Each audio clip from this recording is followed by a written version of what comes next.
When Everett Dobson was a little boy growing up in Cheyenne, Oklahoma, he dreamed of being a cowboy.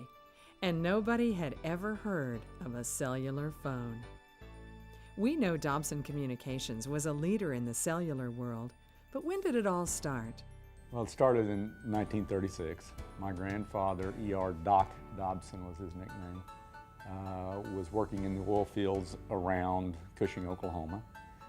And when he got off work from the oil fields, he would start laying telephone line to a lot of the upstart oil field communities, and literally just connecting, the new houses among the communities, and that was the start in 1936.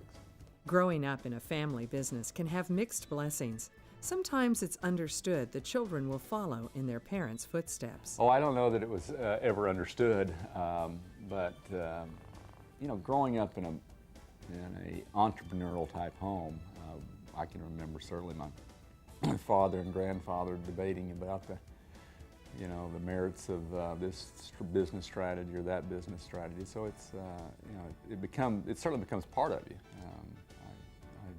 I certainly don't doubt that. But whether it was telecommunications or other businesses, I don't know that I was predetermined or predestined to go into that line of business. And frankly, I was active in some various other businesses when I was very early on, and without much I would say clear vision as to where I wanted to go. And up and until I learned about wireless communications and what the possibilities around the new emerging cellular telephones was going to be, I probably had some doubt. But when I literally fell in love with opportunities around cellular communications, that's when I charted my course. Leadership isn't often defined by your own company. It branches out into other areas of interest, and one of those was basketball. When we started on the Thunder Project, we knew it was going to be a long, long adventure. We knew it wasn't the kind of situation we wanted to get involved with if we weren't willing to stay through the end. Now, not that getting them here is the end, because I think we're now charged with putting a successful product on the court. I'm relatively speaking one of the smaller owners, but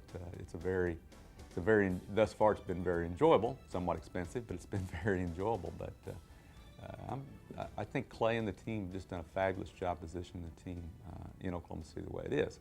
Everett graduated from Southwestern Oklahoma State University with a degree in economics and has served as a member of the Foundation Board since 1991.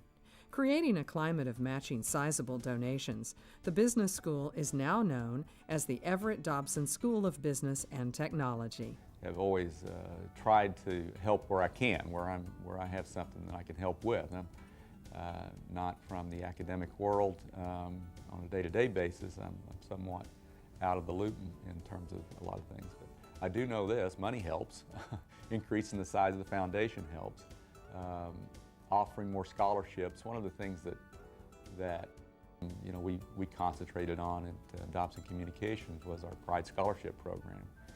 So it's something that I'm particularly interested in, and have a high degree of confidence that it does in fact change lives and improve society. Everett and his wife Janetta have made a significant difference at Southwestern Oklahoma State University, and as a family with their 3 beautiful daughters, they are studying a variety of Oklahoma charities where they can continue to help.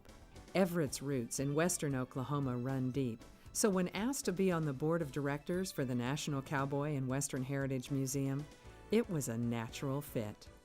There was a connection there, and I grew up rodeoing.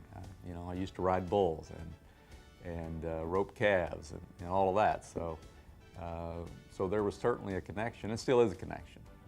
I think every little boy wants to be a cowboy, and I certainly was no exception. But the museum itself, the history of the museum is incredible. Why it's here, the involvement of the Gaylord family and the Cook family out in California, the commitment to that the museum has made to Oklahoma City, and the commitment that Oklahoma City's made to the museum has just been remarkable. And it is truly a treasure. It's a treasure that Oklahoma I think needs to understand perhaps a little bit better.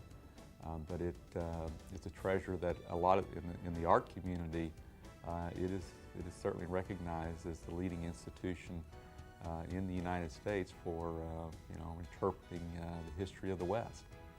For his unbridled enthusiasm, his cowboy spirit of adventure, his willingness to give back to his alma mater, and his vision to grow our city, we are honored to award Everett Dobson with the Leadership Award.